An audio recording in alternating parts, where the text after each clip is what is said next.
Okay, let's dive right into this explainer. Today, we're tackling a genuinely massive challenge in modern AI engineering, orchestrating multi-step developer workflows. If you've ever tried to manage a complex CI/CD pipeline, handling the code analysis, the testing, and the actual deployment, you know exactly how intricate and messy it gets. So we're going to explore how advanced multi-agent AI systems are solving this exact problem using a hub-and-spoke architecture. We're going to get right down into the architectural patterns and the granular programmatic execution details that make all of this possible. We've got a great roadmap today.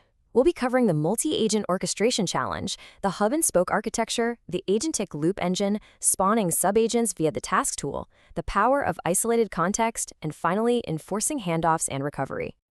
Section 1, the multi-agent orchestration challenge. Let's start right at the core issue here. Developer productivity tools demand the execution of highly complex, distinct, sequential steps. Now, if you try to shove all of that, analyzing the code, running the tests, executing a deployment, into a single monolithic AI agent, that agent just gets completely overwhelmed. And honestly, as anyone who has been stuck debugging a broken pipeline at 3 a.m. knows, unpredictable execution is an absolute nightmare. With a monolithic approach, the context window gets incredibly messy with verbose discovery outputs, and it becomes super prone to hallucinations.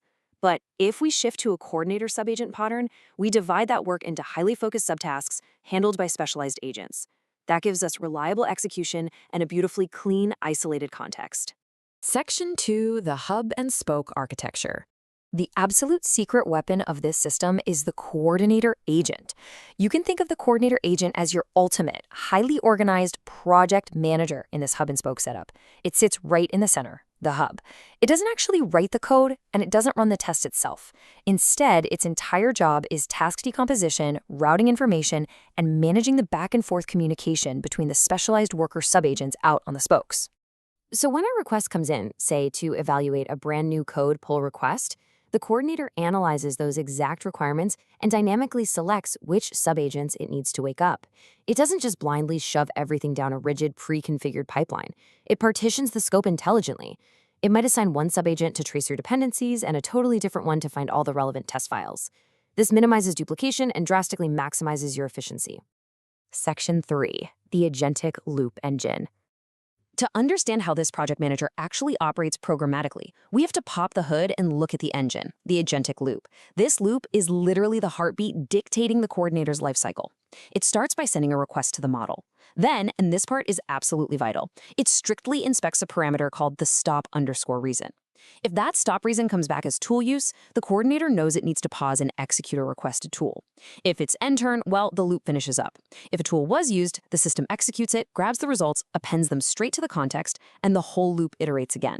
Those tool results aren't just floating in the ether. They get appended right back into the active conversation history. This means the coordinator isn't making decisions based on guesswork or some arbitrary iteration cap. Because the tool results are explicitly added into the context between every single iteration, the coordinator model can digest that new information and reason with incredible precision about its very next action. Section 4, spawning subagents via task tool. Okay, so we understand the engine now, but how does this manager actually hire its workers? The coordinator spawns its specialized subagents using a specific tool mechanism simply called task. Now, for the coordinator to even pull this off, the task tool has to be explicitly included in its allowed tools configuration. When it fires off this tool, it's not giving the subagent tedious, step-by-step procedural instructions. Instead, it provides rich prompts that map out exact research goals and quality criteria. It also uses structured data to separate the actual content from the metadata, which is crucial for preserving source attribution. And here's the real game changer for performance. The coordinator can actually emit multiple task tool calls in a single response. That means it can spawn a code analysis agent and a testing agent in parallel, drastically cutting down your workflow latency. Section 5, the power of isolated context. Once these subagents are spawned and out in the wild, we hit a massive conceptual pivot in how they handle memory. You might be wondering at this point, wouldn't it just be way easier if everyone shared the exact same memory? Like, what if the coordinator and all the subagents just read from one giant shared conversation history? The answer to that is two words: context degradation. If your subagents automatically inherit the coordinator's messy history, all those routing decisions, tool calls, and exploration outputs, their context window just fills up with absolute noise. And when an AI agent gets hit with too much irrelevant information, its accuracy and its focus just plummet. So, to prevent this degradation, our subagents operate inside strict, isolated context windows. Think of it like a walled garden. They get a perfectly clean slate for every single invocation. To make this work, the coordinator uses explicit contact passing. It directly injects only the absolute vital findings that the subagent actually needs into the prompt, nothing more. Plus, for longer, extended sessions, agents can maintain what are called scratchpad files. These let them record key findings and reference them later, persisting their state across the strict boundaries, without bloating up the main working memory.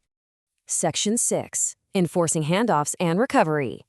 Finally, let's close the loop by exploring how the coordinator handles the results, especially when things go wrong. Because let's face it, in the real world, tools fail. The coordinator evaluates structured error metadata to make really intelligent recovery decisions. It knows the difference between error states.